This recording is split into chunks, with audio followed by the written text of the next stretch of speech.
क्या आपने कभी महसूस किया है कि आपका पूरा जीवन एक अनंत चक्र में फंसा हुआ है? एक ऐसा चक्र जहां सुख के नाम पर आप दुख खरीद रहे हैं, शांति की तलाश में और अशांत होते जा रहे हैं। आप पिस रहे हैं एक ऐसे लोक चक्र में जिसे आप जीवन समझ बैठे हैं। लेकिन क्या हो अगर मैं आपसे कहूं कि 2600 साल पहले आषाढ़ पूर्णिमा के दिन एक व्यक्ति ने इसी चक्रव्यूह को तोड़ने का राज खोल दिया था। उसने बताया था कि दुख कोई अभिशाप नहीं बल्कि एक रोग है, और हर रोग की तरह इसका इलाज भी है।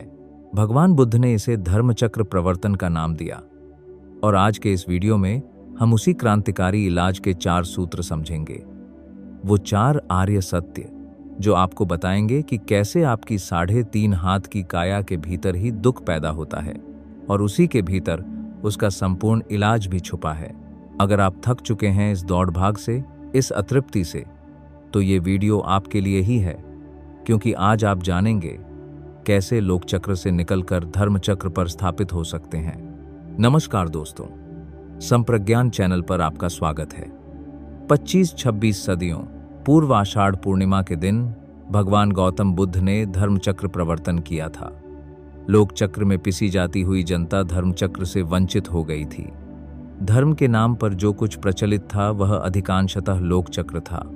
विवेकहीन रूढ़ियों और परंपराओं की लकीरों पर अंधे फकीरों की तरह चलने वाले लोग धर्म का सत्य स्वरूप भूल बैठे थे, यथार्थ ज्ञान दर्शन से वंचित हो चुके थे।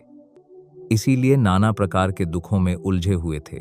दुनिया में जब कोई व्यक्ति बुद्ध बनता है तो वह यथार्थ ज्ञान दर्शन ही करता है। परमार्थ सत्य का स्वयं दर्शन करना ही सम्यक संबोधि है। समस्त मिथ्या दृष्टियों से, भ्रम भ्रांतियों से, माया मरीचिकाओं से, धोखे विपर्यासों से बाहर निकलकर आर्य सत्यों का स्वयं साक्षात्कार कर लेना ही विमुक्ति है। जब कोई व्यक्ति इस प्रकार स्वयं आर्य सत्यों के दर्शन करके औरों को भी उनके दर्शन कर सकने के लिए मार्ग निर्देशन करता है, तो इसी को धर्मचक्र प्रवर्तन करना कहते हैं। ये आर्य सत्य क्या हैं?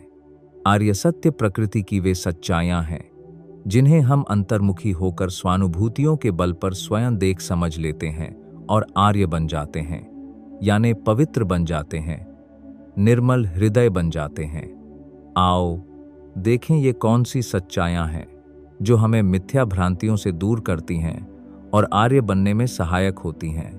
ये हैं जीवन और जगत की ठोस सच्चाइयां, यथार्थ सच्चाइयां, थोथी कपोल कल्पनाओं से परे, निकम्मी निस्सार अटकल पच्चियों से दूर। ये सच्चाइयां 4 प्रकार की होती हैं।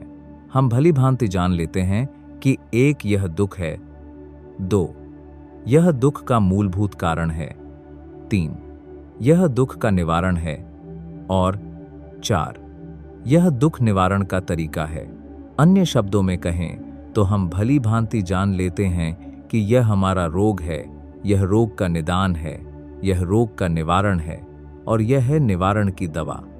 यह मैल है, यह मैल का चिपकना है, यह मैल का छूटना है, और यह मैल छुड़ाने का साबुन। यह आग है, यह आग का जलावन है, यह आग का बुझना है, और यह है उसका उपाय। यह विष वृक्ष है, यह वृक्ष मूल है, यह मूलोच्छेदन है, और यह है कुल्हाड़ा। यह दुर्भिक्ष है, यह दुवृष्टि है, यह सुभिक्ष है, और यह है सुवृष्टि। यह उरला तीर है, यह बीच की नदियां है, यह परला तीर है, और यह है पार होने की नौका। यह कुफल है, यह कुबीज है, यह सफल है, और यह है सुबीज।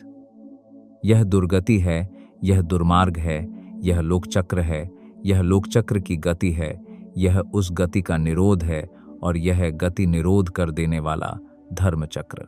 वस्तुतः लोकचक्र ही दुख है, रोग है, बंधन है, मैल है, आग है, भय है, दृष्फल है, दुर्गति है, और धर्मचक्र ही सुख है, स्वस्थता है, शांति है, मुक्ति है, निर्मलता है, योगक्षेम है, सुफल है, सुगति है।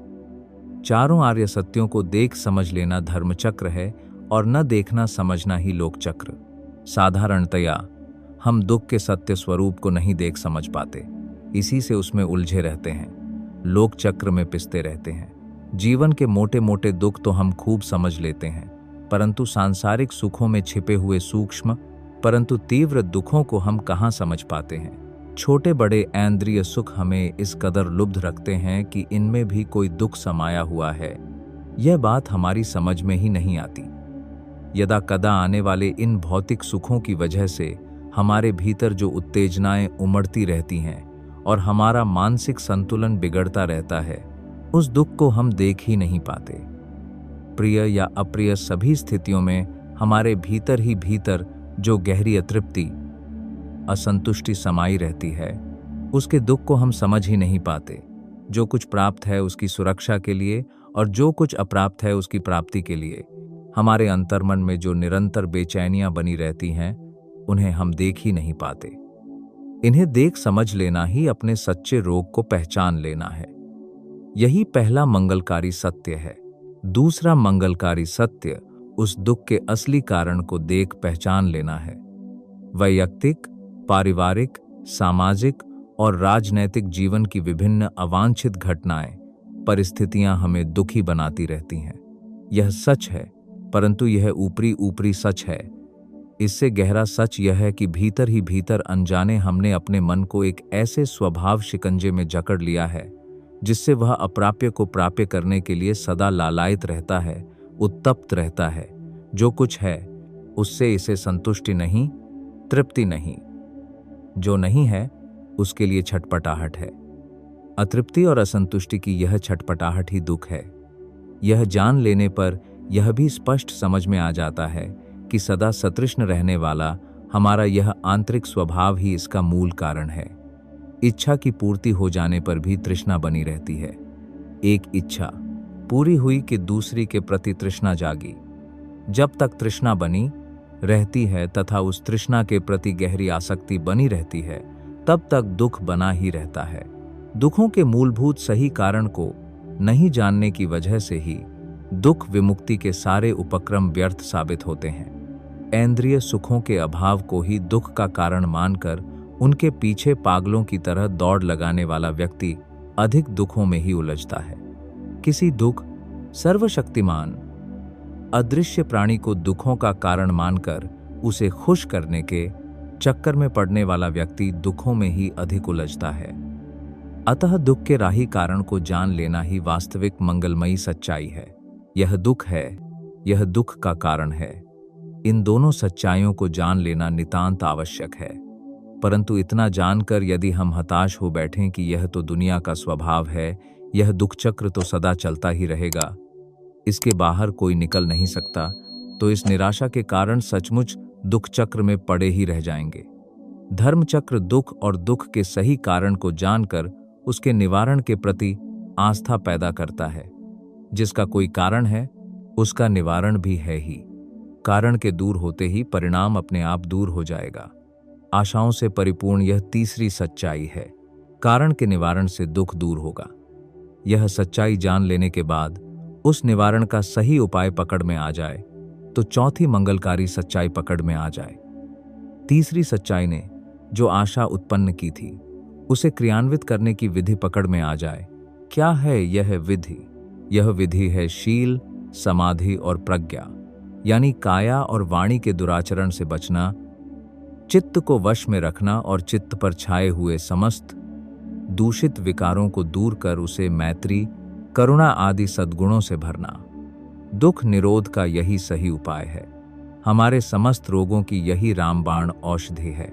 यही वह मार्ग है जिस पर चलकर हम अपने भीतर समाये हुए समस्त दुखों की जननी स्वरूपा इस तृष्णाजन्य आसक्ति को समूल नष्ट करने में सर्वथा समर्थ होते हैं। यही मंगलकारी चौथी सच्चाई है। इन चारों मंगलकारी सच्चाइयों को जान लेना, चिंतन मनन द्वारा भली भांति समझ लेना अच्छा है, क्योंकि जानना समझना ही तो पहला कदम है। परंतु यदि हम बौद्धिक स्तर पर जानने समझने को ही सब कुछ मान बैठें तो एक और पागलपन के शिकार हो जाएं। यह तो कोरा बुद्धि विलास ही होगा जो हमारे किसी लाभ का नहीं। जान समझकर उसे क्रियान्वित कर लेना ही हमारे मंगल का विधायक है। रोग जान लिया, उसे दूर करने की दवा भी जान ली, परंतु उस दवा का सेवन नहीं किया तो यह सारा जानना निरर्थक हुआ। इन चारों आर्य सत्यों का सही साक्षात्कार वही करता है जो बुद्धि विलास के चक्कर से बाहर निकलता है, अन्यथा तो लोक चक्र में ही उलझा रहता है। धर्म चक्र से लाभान्वित नहीं हो पाता। दुख को जानकर उससे मुक्त हो जाना ही धर्म चक्र है। दुख के सही कारण को जानकर उसे जड़ से उखाड़ फेंकना ही धर्म चक्र है। दुख निरोध की सच्चाई को जानकर उस स्थिति को यथार्थतः प्राप्त कर लेना ही धर्म चक्र है। दुख निरोध के लिए शील, समाधि और प्रज्ञा की सरल विधि को जानकर उसका पूरी तरह अभ्यास कर लेना ही धर्म चक्र है। यही मंगल मूल है। यह न हो तो हम लोकचक्र ही लोकचक्र में उलझे रह जाएंगे, दुख चक्र ही दुख चक्र में पिसते रह जाएंगे। हमारा सौभाग्य है कि हमें यह कल्याणकारी विधि उपलब्ध हुई है। हम इसके अभ्यास के द्वारा लोकचक्र के दुखों से बाहर निकलें और धर्मचक्र पर स्थापित होकर अपना कल्याण साधें, अपना मंगल साधें। तो दोस्तों, यह था बुद्ध का वो अमर उपदेश, धर्मचक्र प्रवर्तन, एक ऐसा मार्ग जो हमें भ्रम के अंधेरे से निकालकर सत्य के प्रकाश में ले आता है। हमने समझा कि लोकचक्र वह दुख है जहां हम तृष्णा और अतृप्ति में पिस रहे हैं, और धर्मचक्र वह मुक्ति है जो हमें चार आर्य सत्यों के ज्ञान से मिलती है। पहला सत्य, यह जानना कि दुख है, यह हमारा रोग है। दूसरा सत्य, यह पहचानना कि इस रोग की जड़ तृष्णा है। तीसरा सत्य, इस आशा में जीना कि इस रोग का निवारण संभव है। और चौथा, सबसे महत्वपूर्ण सत्य, वह मार्ग अपनाना, शील, समाधि और प्रज्ञा का अष्टांगिक पथ। लेकिन याद रखिए, सिर्फ जान लेना काफी नहीं है। जैसे रोग का निदान जानकर भी दवा न खाने से कोई फायदा नहीं, वैसे ही इन सत्यों को केवल बौद्धिक स्तर पर स्वीकार कर लेने से कोई मुक्ति नहीं मिलेगी। असली मुक्ति तब मिलती है जब आप इसे अनुभव में उतारते हैं, जब आप यथाभूत ज्ञान दर्शन करते हैं, चीजों को वैसे ही देखना शुरू करते हैं जैसी वे हैं। आज से ही शुरुआत करें। अपने भीतर झांकिए, अपनी हर इच्छा, हर असंतोष को बिना जजमेंट के सिर्फ एक साक्षी बनकर देखिए। यही है विपश्यना का पहला कदम, क्योंकि अंततः धर्मचक्र कोई बाहरी पहिया नहीं है। यह आपके अपने हृदय और चित्त का परिवर्तन है। यह वो चक्र है जो घूमता नहीं बल्कि घूमने से रुक जाता है। तो संकल्प लीजिए कि अब आप लोकचक्र के भंवर में नहीं बल्कि धर्मचक्र की शांति पर चलेंगे, अपना मंगल स्वयं साधेंगे, लोकचक्र से मुक्ति पाएं, धर्मचक्र पर स्थापित हों। सबका कल्याण हो, सबका मंगल हो। अगर आपको हमारा यह वीडियो पसंद आया और इससे कुछ नया सीखने को मिला तो कृपया इसे लाइक करें, शेयर करें और संप्रज्ञान परिवार का हिस्सा बनने के लिए चैनल को सब्सक्राइब जरूर करें और बेल आइकॉन भी दबा दें ताकि आपको नए वीडियो की जानकारी तुरंत मिल जाए। मिलते हैं अगले वीडियो में। तब तक जागरूक रहें, शांत रहें। भवतु सब मंगलम, सबका मंगल हो।